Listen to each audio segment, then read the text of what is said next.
You are listening to Stories of Scotland. Welcome. This week we are going panning for gold. I'm Jenny. And I'm Annie. And yes, we are going all the way back to December 1868, where we are about to get caught up in a big Scottish gold rush. There's gold in them thar hills of Kildonan. And unsurprisingly, that's where we're going. Kildonan is near Helmsdale in Sutherland, in the far northeast of the Highlands. In the early 1800s, Kildonan was a place of grave injustice, with tenants being brutally evicted from their homes by the Sutherland estates. Yes, the Highland clearances were particularly damaging in Sutherland. Now, Sutherland covers a huge area in the Highlands, and the evictions there were ruthless, with crofting tenants being pushed to the edges and coasts of Scotland, where they faced a bleak poverty, often being pushed so far that they had no other option but to emigrate. And this is particularly heartbreaking because there's archaeological evidence going way back into the Bronze and Iron Ages, which shows the land of the Strath of Kildonan supporting healthy communities back then. So the clearances taking place in the 1800s are severing ancient ties. Yes, severing ties that go back centuries and generations, and still in some way leave a kind of scar on the community. You've still got ruined villages when you go walking in the hills. However, the story we're telling today starts with a newspaper announcement, one that promises to change the fortunes of the area. One that promises a rich and wealthy future for the people of Sutherland. This one little article, it promises gold. Gold! Always believe what you're told. In the newspapers, it's definitely not a lie. Come up and dig in this hole for some gold! Brilliant, Jenny. Average.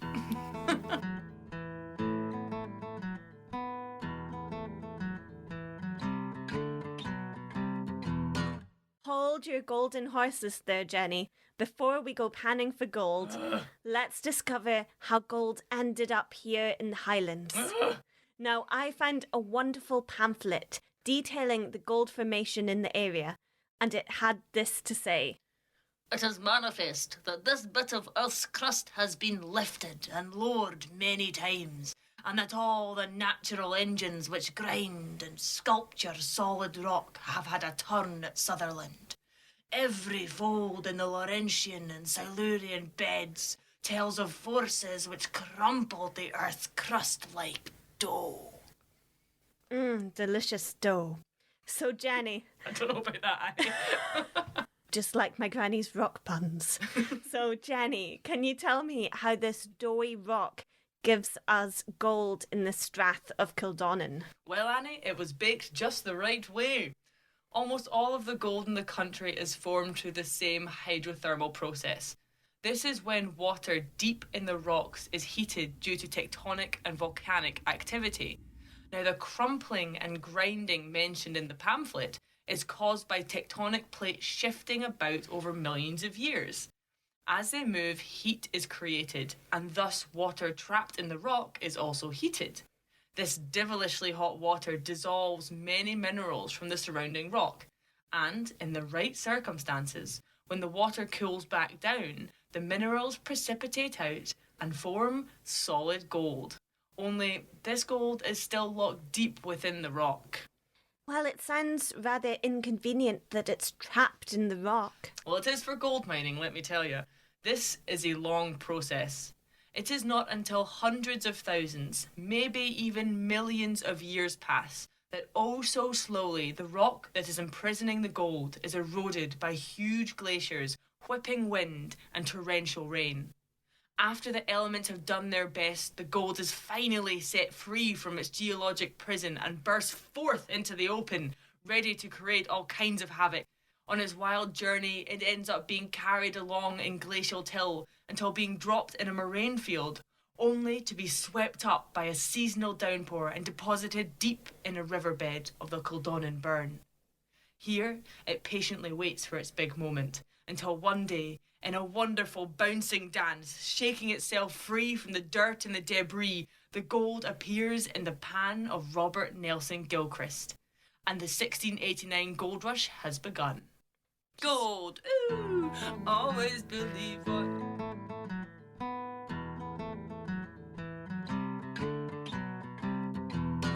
Roll up, roll up.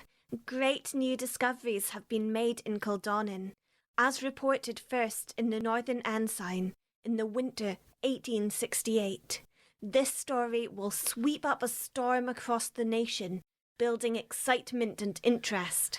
I don't know, this sounds a little suspect to me, Annie. All that glitters, Jenny, is definitely gold. I don't know if that's how the saying goes. But please, can you put on your accent of discovery and hype?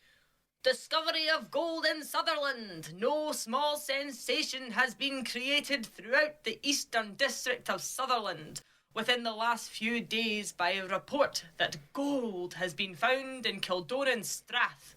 And though it has not yet affected the public mind as to lead to a rush to the diggings, it has raised sufficient interest to justify such an amount of prospecting, which will put an end very soon to all the doubt on the subject. Meanwhile, it has been established beyond doubt that gold is to be found there, and the only question waiting for a solution is, what is the quantity of the gold, We believe that in addition to gold, there has been detected the presence of scarcely less precious minerals in the same locality. That means silver, you folks at home. And that a very decided impression prevails that considerable quantities of both descriptions may be obtained. No time will be lost in testing the matter, let me tell you. Meantime, the fact of gold being in Kildonan is established by the successful search of several individuals and the report of mineralogists to the quality of the ore.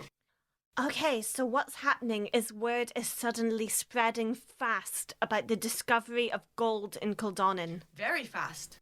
For the local people, and in fact people from all over the Highlands, are in dire need of good news.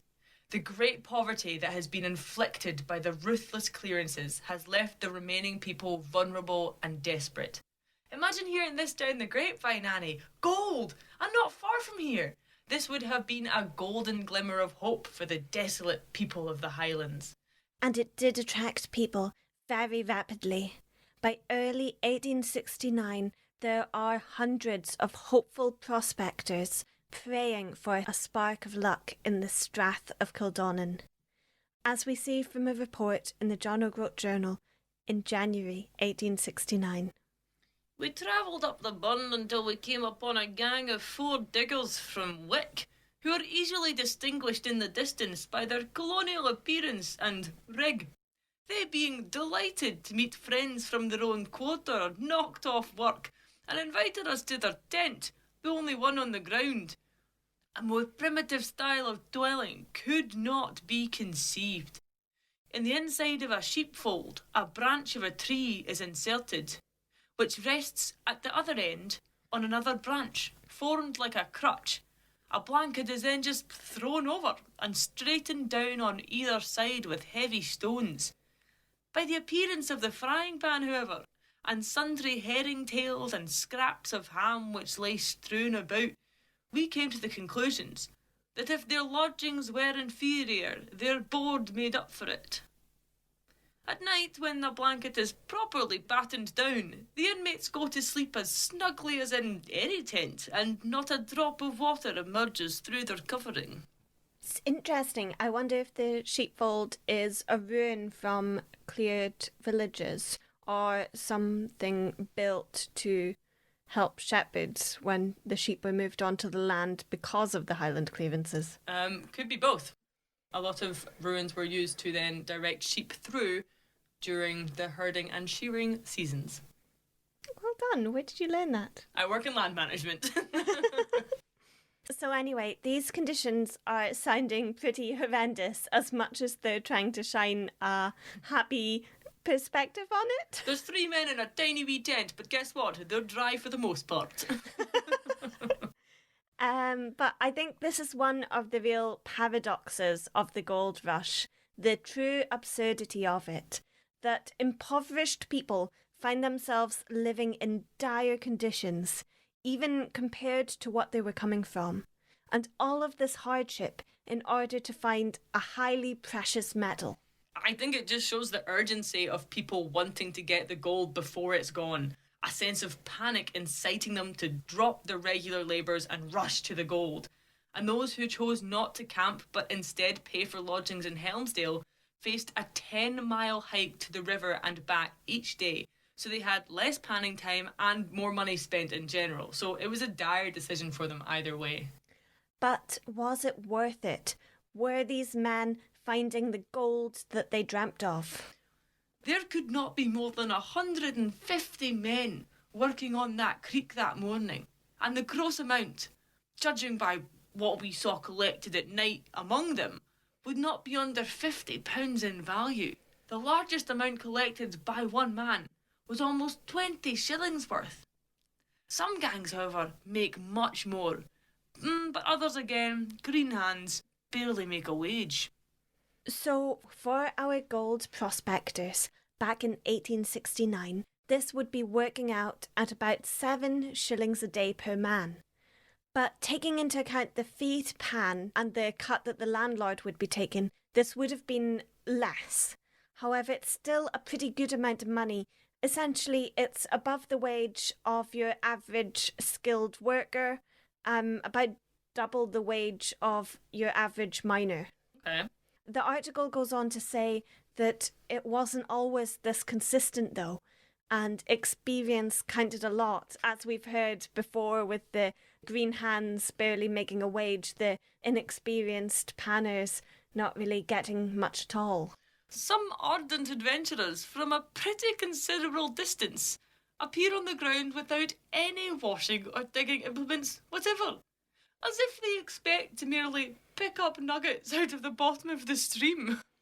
Okay, so there was a kind of naivety coming from the hopefulness of the gold rush, that people were turning out without any panning equipment, just hopeful that by being there they would be sharing in part of the wealth.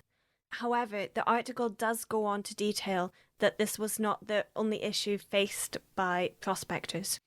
The latest accounts, however, from the gold diggings, though there may be a few individual exceptional instances of good luck, are by no means so encouraging as to warrant all the fuss and excitement which has hitherto distracted the public mind.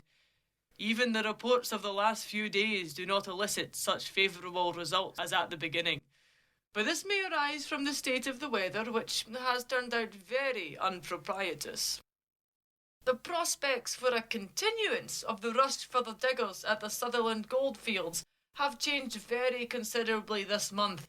So we'll soon discover if the gold diggers of Kildonan find their treasure. Ooh, can you guess which one it is? It's never the happy one in the Highlands, is it? Happy one in the Highlands.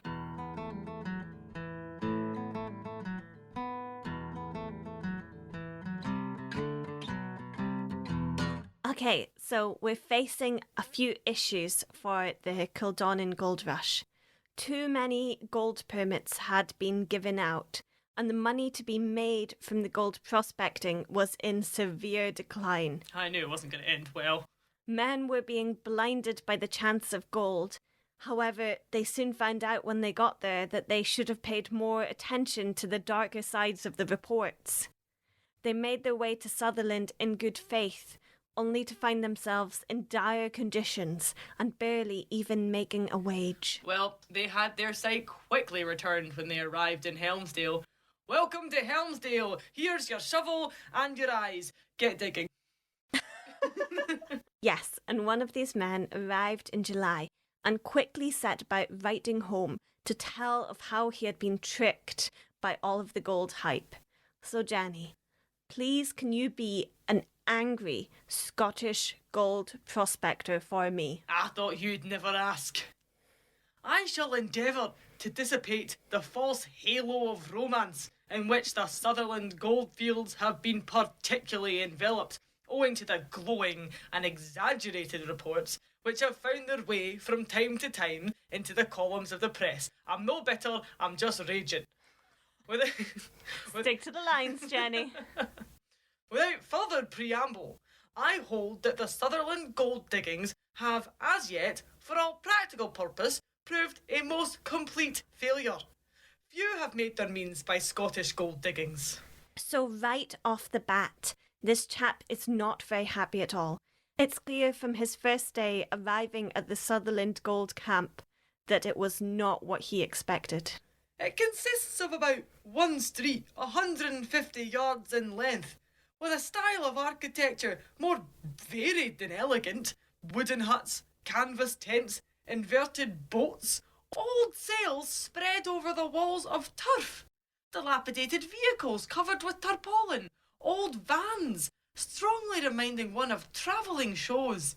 Anything and everything that owners could convert into a partial shelter from wind and weather. So again, we are seeing terrible living conditions in this area. Now, this was essentially a hastily constructed gold miners' shanty town with a few hundred men in it. Each man paid the Duke of Sutherland £1 a month for a permit to a 40-foot by 40-foot patch of gravelly ground, and this was no easy work, nor was it in any way regulated or done with any care to the landscape. Our lad wrote, I set out for the creek to view the operations of the diggers, and the most picturesque and animated scene they presented.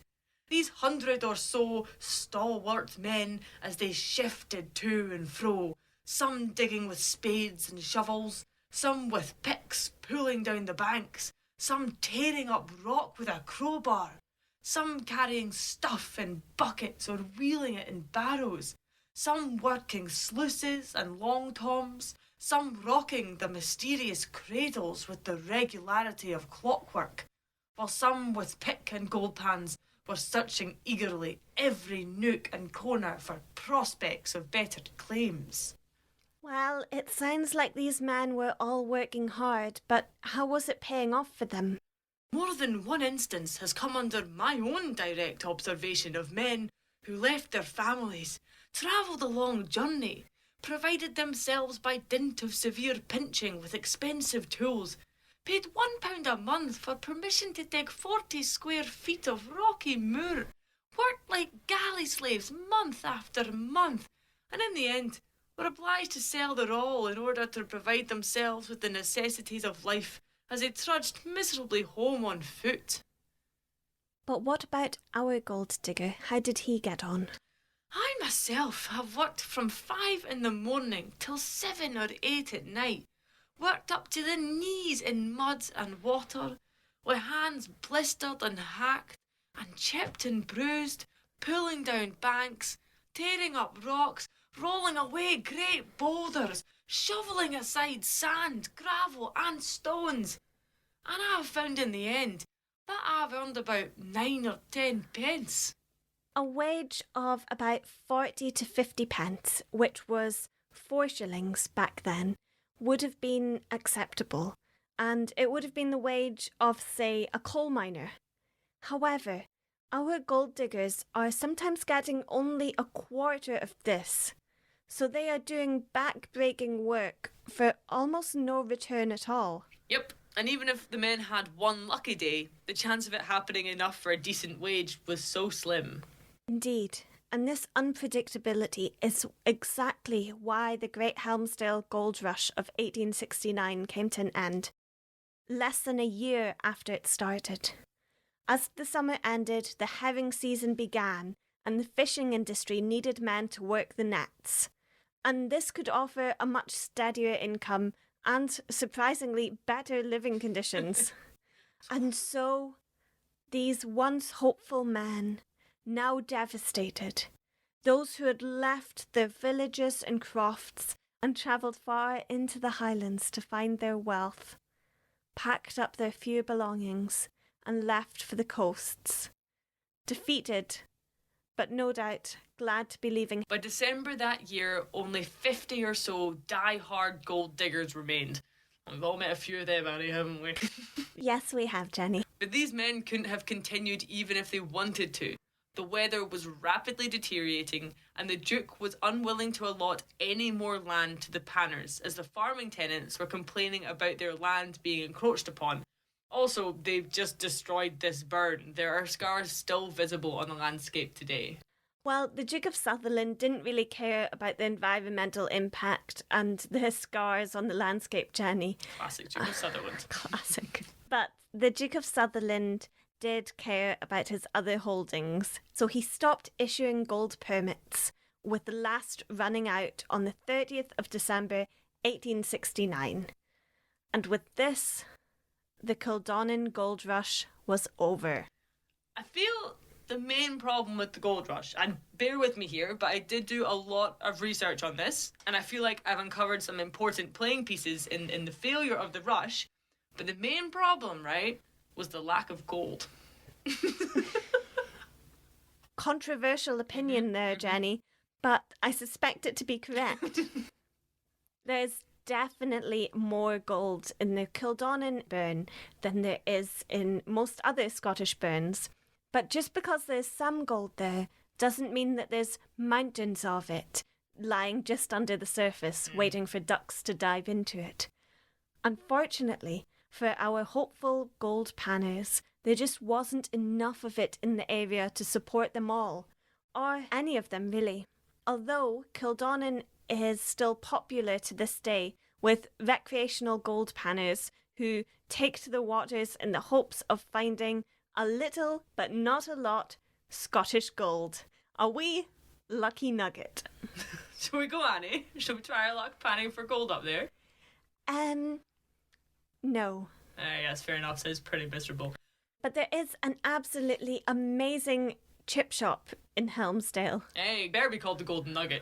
There should be gold puns everywhere up there. If not, can we go and start a chip shop with a gold pun? They also have an incredibly progressive arts and heritage centre that I adore, Timespan. If anyone is up in Helmsdale or doing the North Coast 500, definitely worth a visit. Another gold nugget of the Highlands, Annie. You always see seals at the beach.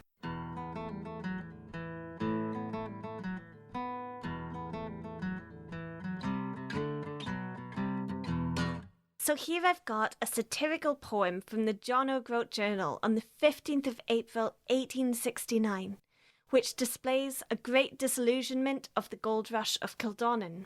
Now, it's a poem that speaks about the hard work involved in collecting gold and how it never pays off for the workers themselves.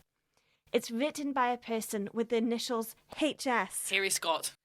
Possibly, but I think unlikely.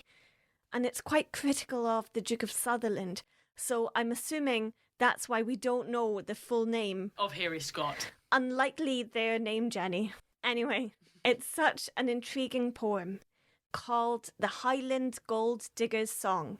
Now, I've taken a wee extract, but the song ends with what might be the most ironic praise of the Duke of Sutherland ever.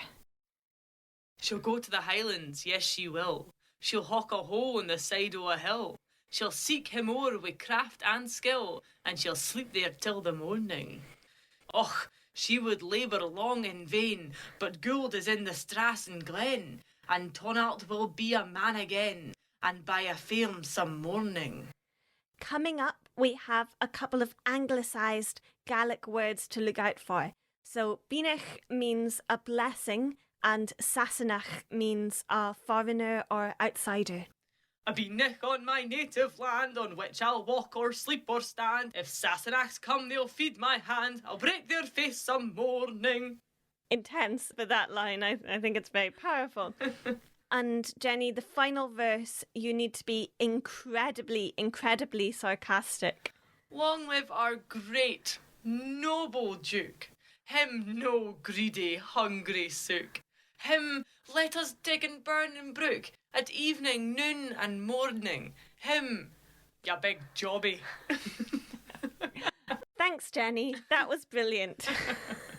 So I find the Kildonan Gold Rush particularly interesting because Caithness and Sutherland in the Far North Highlands have this history of industries being implanted, developed, and then suddenly plucked out.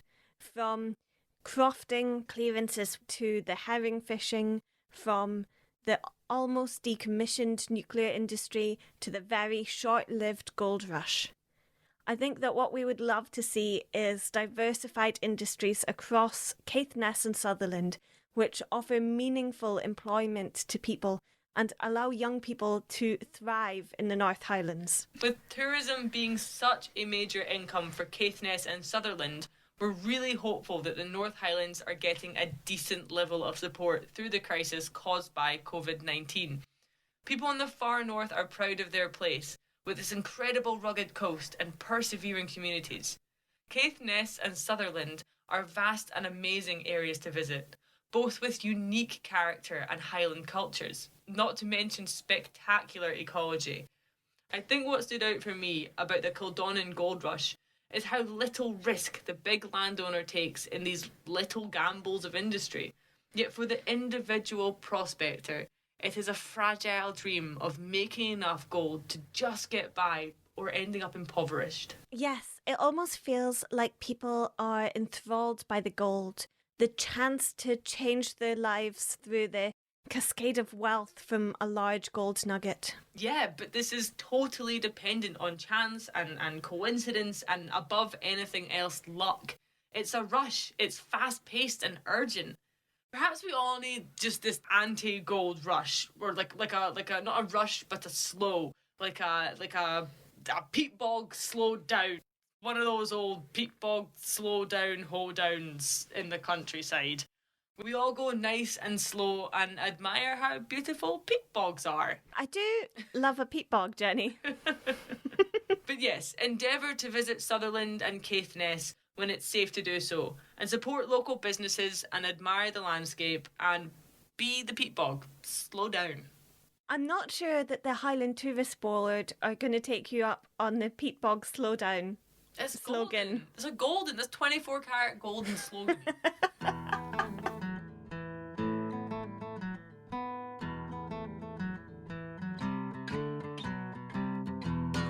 Well, Jenny, I hate ending on a bit of a sad note when we've got gold in this podcast.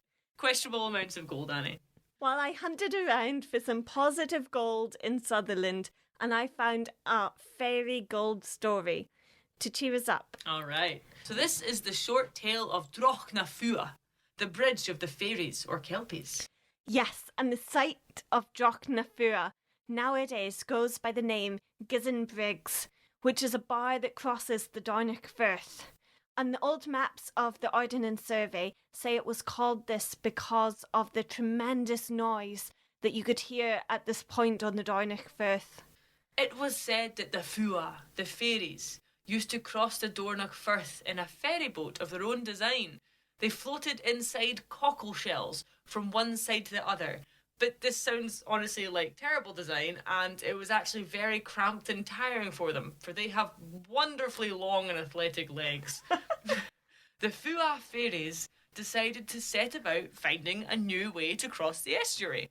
After consulting with all the creatures of the Dornoch Firth, the seals, the kelpies, the crabs, the mermaids, the adders, and that one dolphin who's a good laugh, they resolved to build a bridge across the firth. Why would a dolphin need a bridge when they don't go on land? They did a good laugh. Why not ask about, They want to include him. Like, I was going to say the crabs don't need it, but can crabs swim? They kind of plotter along the bottom of the right. sea, don't they? A bridge would on definitely their little legs. Yeah, be handier for crabs than it would be for a dolphin. Okay, Jenny. It would be like a water park for the dolphin, It would get up and then ride the bridge back down. I don't know. He's a fun guy. What happened anyway? Did they decide to build a bridge, Jenny? Yes, they did, and the dolphin had a big say in it all. And it was a work of great magnificence. The piers and the posts, every part of the structure of the bridge was covered in pure gold. It glistened above the hard waves of the Dornoch Firth, splendid and beautiful. The Fua fairies loved their bridge dearly, for it matched the natural glory of the environment around them. The crabs did their little judgy of the gold bridge, as they thought it was a bit garish and over the top, but the fairies don't really care much for the crab's opinion. The dolphin, though, that's what matters.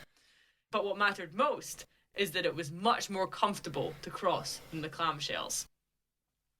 Unfortunately, a mysterious person found the bridge, and this person just so happened to, weirdly, be a human. Oh no. Now, this human was delighted that a new bridge had been built, as it would save him the cost of the ferry. Not the ferry, the ferry. The traveller praised God for the bridge and lifted his hands and blessed the bridge and the Fua fairies. But at this blessing, the earth jolted and realigned itself to divide the realms of fairies and humans. Immediately, the Fua fairies vanished, and the beautiful golden bridge of Dornoch became swallowed by a great green wave. This giant wave caused the sands to gush inwards and formed the dangerous quicksands, which are still there to this day, Annie. Thanks, Jenny. Now, our listeners will be happy to know that Dornoch Bridge was opened by the Queen Mother in 1991. Sorry about this, maths doesn't add up. The second Dornoch Bridge. The second Dornoch Bridge, apparently. So, it's not made of gold and it wasn't made by fairies, but it hasn't been swallowed by the Dornoch Firth, so... Well, the Queen Mother certainly lived well into her golden years, so maybe she was a fairy. Not sure you can say that about the Queen Mother on a podcast, Jenny. I think she'd find it flattering if she weren't dead. And on that highly inaccurate note, and I just want to confirm the Queen Mother was definitely not a fairy. Do you have evidence on the contrary? Yes, Jenny, I do. Thank you all for listening to Stories of Scotland. We make this podcast just for you. We've had some lovely reviews of our podcast lately, which are worth their weight in gold, so thank you all so much. And thanks to all our wonderful Patreon supporters, you are all fabulous. Heather has joined our wee Patreon family, so an extra special thank you to Heather, with such a lovely and lucky name plucked straight out of the Scottish landscape. If you'd like to support us as well as we make this podcast, then you can go to patreon.com/Stories of Scotland. We really appreciate all of the support we get, either through reviews so that other people can find us, or through Patreon. Thank you all so much. Also, Annie has been on a roll posting incredible ye olde school Scottish pictures all over Facebook and Instagram this week, so give us a follow and like on them if you wish to see these as well. Slán Java. Slán Java.